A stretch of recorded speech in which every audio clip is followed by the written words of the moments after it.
예, 이종훈 박사와 함께하는 정경유톡 시간입니다. 원래 정경유톡 시간은 월요일 오후에 12시 반부터 저희가 편성이 되어 있죠. 하지만 월요일에 인터뷰가 급히 들어오면서 양해를 구하고 오늘로 시간을 잠깐 옮겼습니다. 다음 주부터는 월요일에 제 시간에 보도를 드리도록 하겠습니다. 어서 오십시오. 안녕하세요. 예, 빨간 행거침이 아주 눈에 확 들어옵니다. 네, 오늘은 크리스마스 버전입니다. 예, 그렇군요. 네. 빨간 이참 시사 이슈, 이 토론계에 아주 유행을 주도하시는 그런 아주 멋진 시사 평론가로 정평이 나 계시죠. 부럽습니다. 감사합니다. 예. 전두환 전 대통령 전시의 그 황제 식사, 네, 12.12주년, 12.12 사태 40주년 기념 식사, 동반 식사가 되겠습니다만 영상을 좀 같이 보시고 얘기를 나누겠습니다.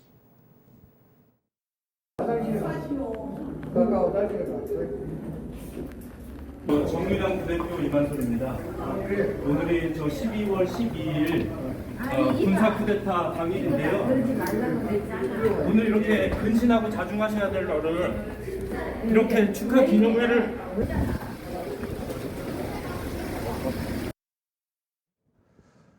공교롭게 12월 12일인 줄 몰랐다. 시간을 맞추다 보니까 그날만 시간들이 다 비어 있더라. 이런 것이 전시 측의 설명입니다. 이것에 대해서는 어떻게 생각하십니까? 궤변이라고 봐야죠.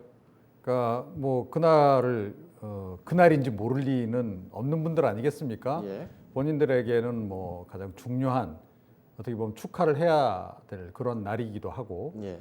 그래서 아마 12월 12일로 잡았을 텐데 그 부분에서도 역시 좀 당당하지는 못하네요. 네. 뭐 전두환 전 대통령 하면 뭐 당당함의 표상인 것처럼 이 얘기를 했는데 최근 들어서 보이는 일련의 행보를 보게 되면 별로 좀 당당치 못하다. 예. 얼마 전에 뭐 골프장 회동하는 모습도 좀 뭐 화면을 탄 적이 있고 예. 또 거의 연이어서 지금 이렇게 황제 식사라고 말씀하셨습니다만 황제 만찬이 더 적절할 것 같기도 한데요. 예. 그런 자리까지 가졌는데 당당하게 아니 우리로서는 그날 축하할 수밖에 없었다라고 그냥 당당하게 밝히면 될 일을 왜 이렇게 숨어서 뭐 하듯이 이렇게 하는지 좀 납득이 가지 않고요.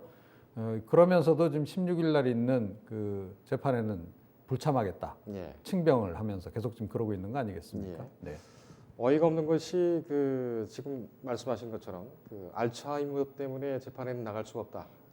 이렇게 얘기를 하고 있는데 지금 알츠하이머 상인데 알츠하이머에 시달리고 있는데 어떻게 골프를 이렇게 치고 또 계단을 오르내리면서 샥시핀을 먹을 수가 있느냐 이렇게 물어보니까는 착한 알츠하이머에 걸렸다 이렇게 답변을 했다고 하더군요. 네. 그거 역시 좀 어떻게 보면 국민 염장 지르는 발언 아닌가요? 예. 예. 국민들이 본인에 대해서 얼마나 지금 지금 분노하고 있는지 그걸 정말 제대로 모르는 것 같고 예. 그리고 뭐 한때 군에서 뭐 그렇게 오랫동안 재직하셨고 게다가 뭐 전직 대통령 아닙니까? 그런 그 품위와 위엄은 다 어디로 사라졌는가? 과거의 그 전두환 전 대통령 모습을 기억하는 많은 사람들이 실망을 금치 못할 것이다. 예. 지지층들 사이에서도 그렇게 생각을 합니다. 네. 알겠습니다. 뭐 언제 봐도 개운하지 않은 그런 얼굴이죠. 예. 아직까지 추종자들은 각하 영부인 이렇게 부르고 있어서 실소가 나기도 합니다. 본론으로 바로 들어가서 좀 저희가 준비한 것이 이 문재인 정부 2년 동안 2천조 원이 올랐다. 이 뭐가 2천조 원이 올랐습니까?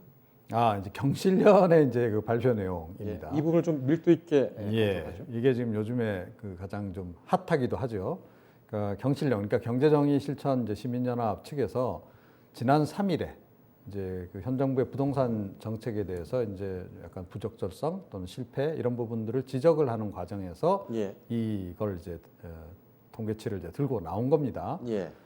전국의 뭐 실제 그 실거래가 기준으로 그 토지 가격 다 이렇게 조사를 해봤더니 2천조나 올랐더라. 네. 예, 문재인 정부 3년 동안 이제 그 내용인 거고요. 예. 그러니까 뭐 이쪽의 추정은 작년 말 기준으로 국내 땅값이 1경 1,545조 원인데 예. 그런데 이제 문재인 정부 2년 동안에 한 2천조 정도가 이제 올랐다는 이제 주장인 거고요.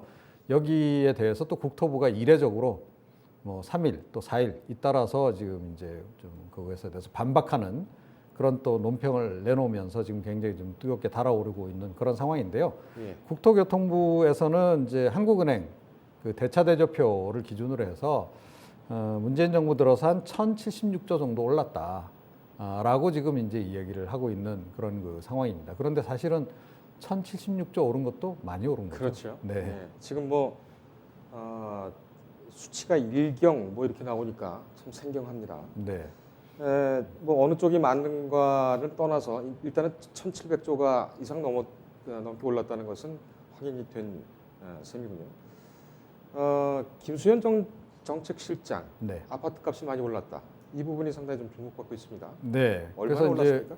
경실련이 또 연이어서 이제 청와대 내지는 이제 정부의 부동산 정책의 부적절성을 이제 공격하는 과정에서 나온 이제 일이라고 이제 봐야 될 텐데요.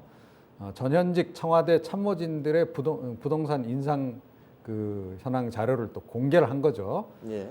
그랬더니 이제 김수현 이제 전 정책실장 같은 경우에 이제 과천에 이제 아파트가 있는데 네. 그게 한 10억 원 가까이 올랐다는 거예요. 네. 9억 원 정도 하던 것이 이제 뭐 재개발 이런 이제 호재들이 이제 불거지면서 이제 19억까지 이제 오른 건데 예. 그 이외에도 이제 다른 그 청와대의 부동산을 가지고 있는 아파트 오피스텔을 가지고 있는 상당수의 전현직 그 참모진들의 아파트 가격이 대폭 올랐다. 네. 그렇게 이제 지적을 하고 나선 거고요. 여기에 대해서 청와대가 그거는 그러니까 부분일 뿐이다. 그거를 뭐 전체의 로 좀 일반화시켜서는 곤란하다라고 이제 해명을 했는데 예. 여기에 대해서 또 경실련이 아니다. 우리는 전수조사한 거다.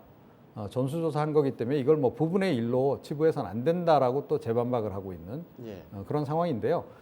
그런데 뭐 청와대 참모진들만 부동산 가격이 오른 건 아니고 뭐 그러니까 주요 지역의 아파트나 뭐 이런 오피스텔 가지고 계신 분들은 다 체감하고 계실 겁니다. 그리고 실제로 또 전해 듣는 얘기도 많으실 텐데 문재인 정부 들어서 많이 오른 건 맞고 특히 강남 지역 같은 경우에는 꽤 많이 올랐죠. 그리고 이제 김수현 전 그 정책실장 같은 경우에 왜 또 특히 또 논란이 되냐면 예. 이분이 문재인 정부 들어서 부동산 정책을 청와대에서 총괄을 한 분입니다. 예. 그래서 반드시 부동산 잡겠다.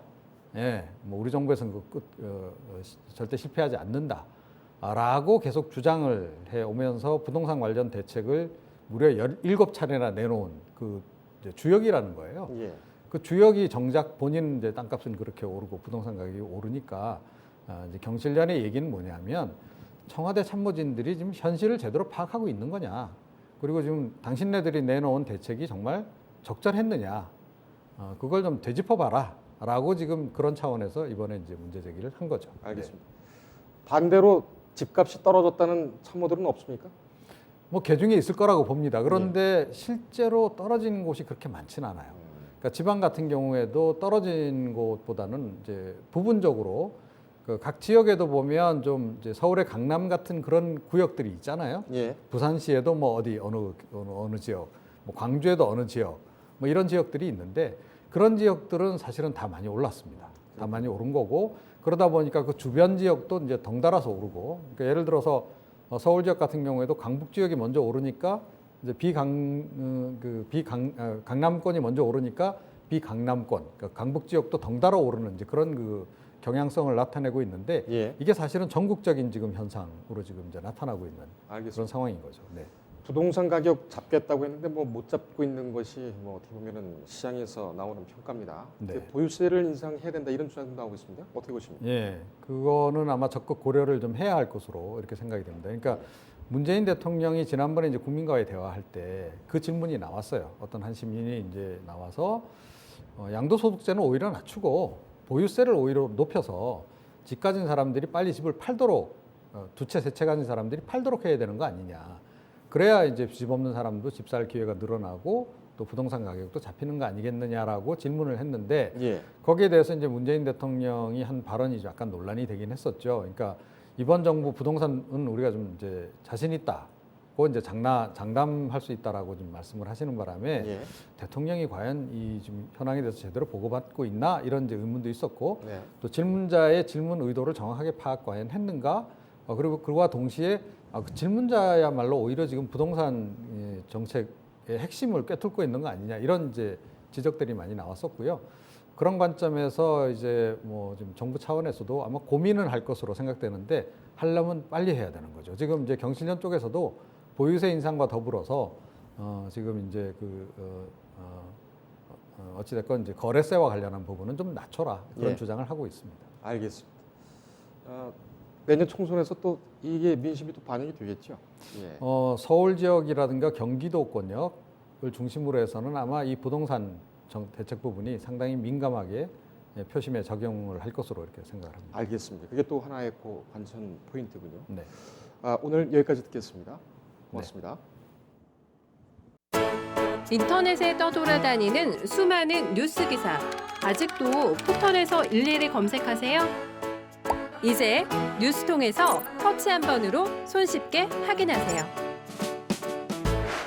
최근 내가 구독한 기사를 분석해 오늘의 기사를 추천하는 개인 맞춤형 AI 뉴스. 나만의 공간인 뉴스북에서 콘텐츠를 편집하고 이용자와도 활발한 소통이 가능합니다. 사진과 영상 자유롭게 이동하고 언론사 기자들이 실시간으로 업로드하는 동영상도 확인해보세요. 더 풍성하고 새로워진 뉴스통. 지금 바로 만나보세요.